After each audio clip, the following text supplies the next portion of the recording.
Salute मारने वाला शहबाज शरीफ, Donald Trump को दुनिया का मसीहा कहने वाला शहबाज शरीफ ने हिम्मत की और ईरान को तौहीन आमेज़ 15 शराइत पहुंचा दी जो अमेरिका चाह रहा था कि पहुंचाई जाए।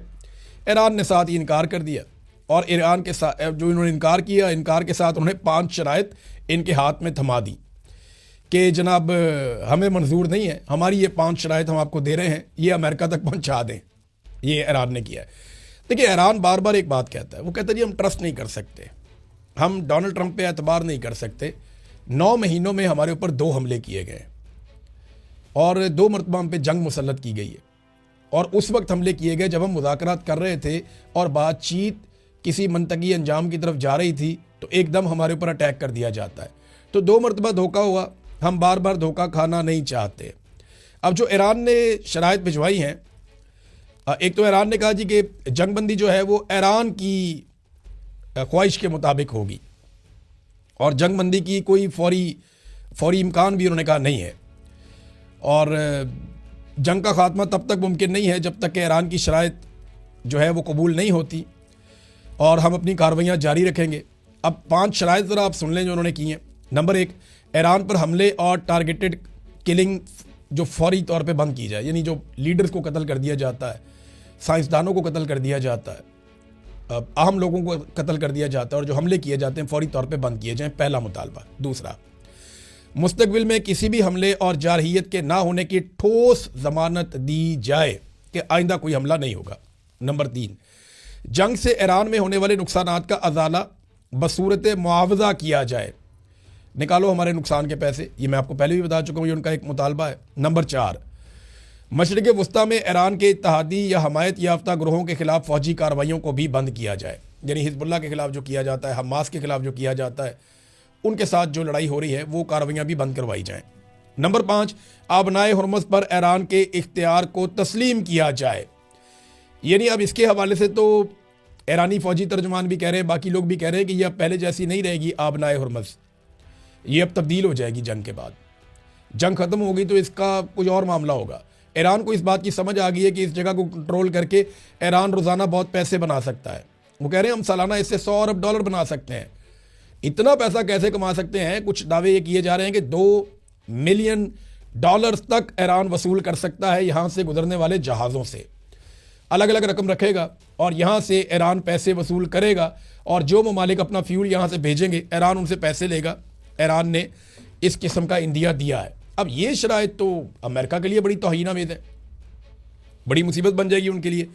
देखिए ना, अमेरिकन सेनेटर्स क्या कह रहे हैं, उनके पार्लियामेंटेरियंस क्या कह रहे हैं। मैं सुन रहा था उनके खिताब, वो कह रहे हैं जी हमने अपने आप को एक अजीबोगरीब मुसीबत में डाल लिया। आबनाए हुर्मुज़ जंग से पहले खुली थी और बेहतरीन काम चल रहा था। हमने जंग के अंदर हासिल भी कुछ नहीं किया और आबनाए हुर्मुज़ बंद करवा ली।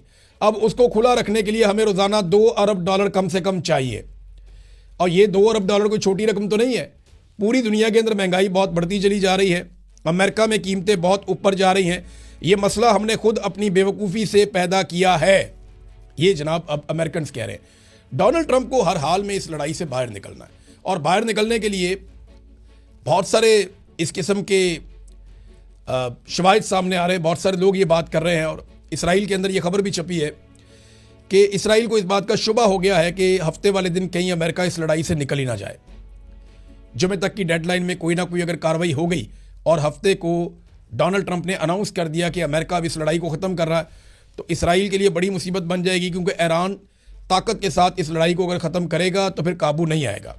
और ईरान ने वो जो मिसाइल प्रोग्राम ख़त्म करने वाली शर्त है वो तो मानने से बिल्कुल इनकार कर दिया है। हाँ, बैकडोर चैनल पे कुछ ना कुछ राब्ते हो रहे हैं, लेकिन जो पाकिस्तान के अंदर ईरानी सफ़ीर हैं उन्होंने ये कहा कि अमेरिका और ईरान के बीच में बिलवास्ता या बिलावास्ता कोई बातचीत नहीं हो रही। हाँ, ये ज़रूर है कि अमेरिका कुछ ममालिक के साथ बातचीत कर रहा है, कुछ ममालिक ईरान के साथ बातचीत कर रहे हैं, लेकिन एक दूसरे के पैगाम रसानी के बजाय अभी एक दूसरे का मूड चेक किया जा रहा है और कैलकुलेशंस की जा रही हैं कि कहाँ पे जाकर ये जंग ख़त्म हो सकती है। मुज़ाकरात कहाँ होंगे? पाकिस्तान में होंगे, तुर्की में होंगे? अभी इस हवाले से कुछ भी तय नहीं हुआ।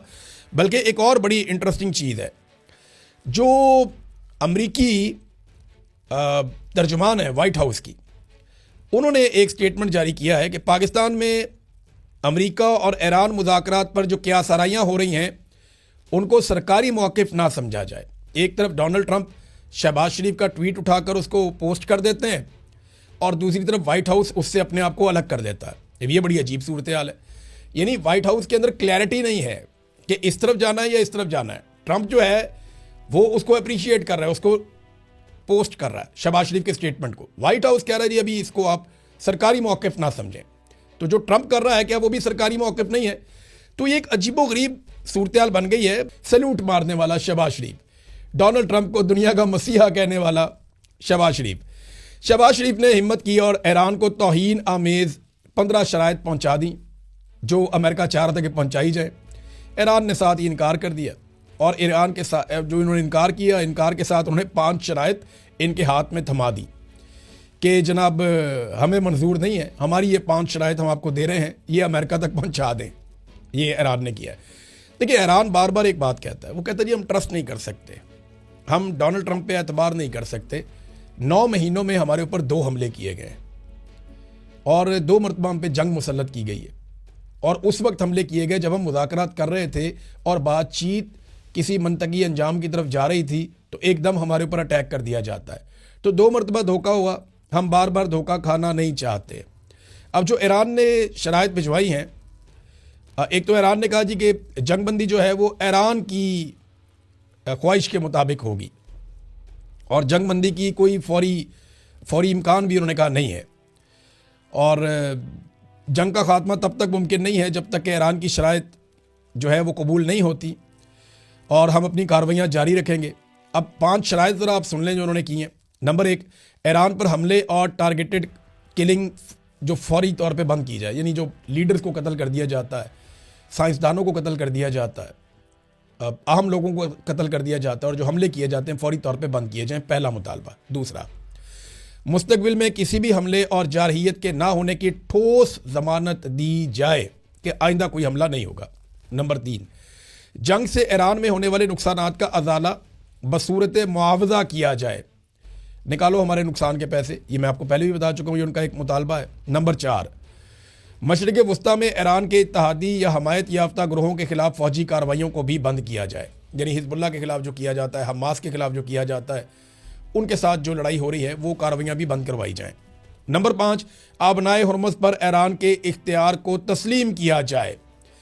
यानी अब इसके हवाले से तो ईरानी फ़ौजी तर्जुमान भी कह रहे हैं, बाकी लोग भी कह रहे हैं कि यह अब पहले जैसी नहीं रहेगी आबनाए हुर्मुज़, ये अब तब्दील हो जाएगी जंग के बाद। जंग ख़त्म होगी तो इसका कुछ और मामला होगा। ईरान को इस बात की समझ आ गई है कि इस जगह को कंट्रोल करके ईरान रोज़ाना बहुत पैसे बना सकता है।